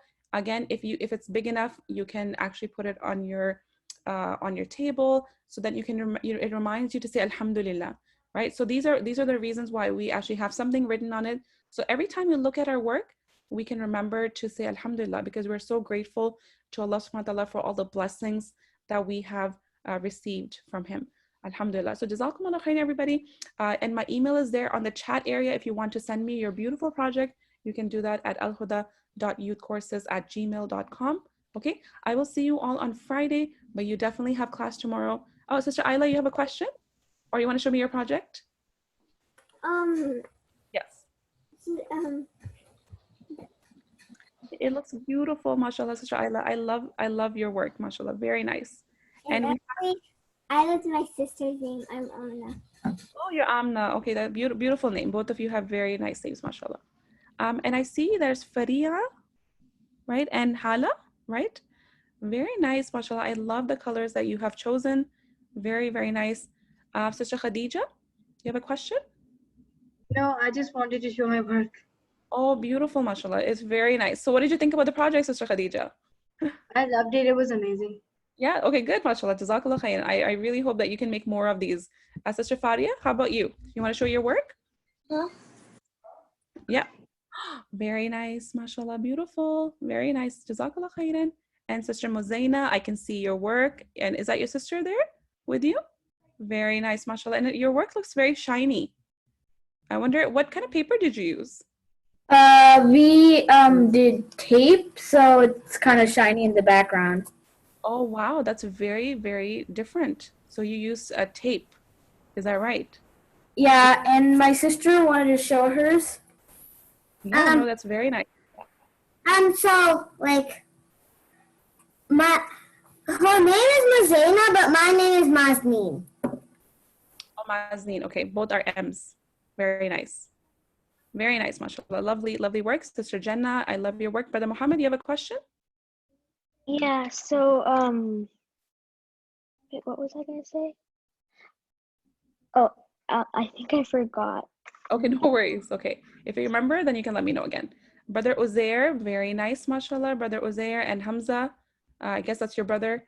That's very nice. And then who do we have here? Sister Manahil. I'm gonna take a look again if I missed anybody. Sister Khadija, right? Khadija? Sorry, Khadija. That's right. Brother Muhammad, you have a question? Yes, go ahead, please. Brother Muhammad, your hand's up. I want to show my work. Okay, go ahead, please. Let's see your work. Beautiful, mashallah. You all are such amazing artists here. And who do we have here? Sister Hadia, you want to show me your work? Sister Sana. Okay, well, how about everybody put their work up so I can see everyone's again. Brother Muhammad, very nice, mashallah, Brother Muhammad. Excellent. Very nice. Sister Arifa, I see your work. Sister Hadia, very nice. Sister Sana, mashallah, very nice. Sister Abir. What do we have here? Sister Wania, wow, look at your work, mashallah. Beautiful, beautiful. Barakallah feek. So, okay, Sister Adan, that looks really amazing. I love how you rounded the corners there at the bottom. That's very different. That's very different. I really like that. That actually looks really nice. Very, very neat idea, mashallah. Brother Yusuf, I love how you put the Alhamdulillah at another layer. Very nice. I love how you all kind of do something different with the project. Sister Rania, very nice. I see you're adding your project to your closet door. So that's a great way to remember. Sister Khadija, that looks really nice. You have very neon colors there. I can see that, mashallah. We have a lot of Brother Muhammads in this class. Very nice. Sister Arifa, I can see your work. Brother Ashrafuddin, is that your sister, the sister of Brother Ashrafuddin, mashallah. What's your name? Okay, let me unmute you so I can get your name. Yes. Oh, go ahead now. Can you say something? Is it Amina? Because I can't hear you. Oh, sorry, I can't hear you. I'm sorry. I don't know why. Sister Ruhi, yes, I saw your project, mashallah. Brother Samallah, is that correct? Did I say that correct? No, still not correct. Okay, inshallah, one day I'll get it. Okay, Sister Sidra, very good. Sister Inshira, that's a very unique name. Very nice, mashallah.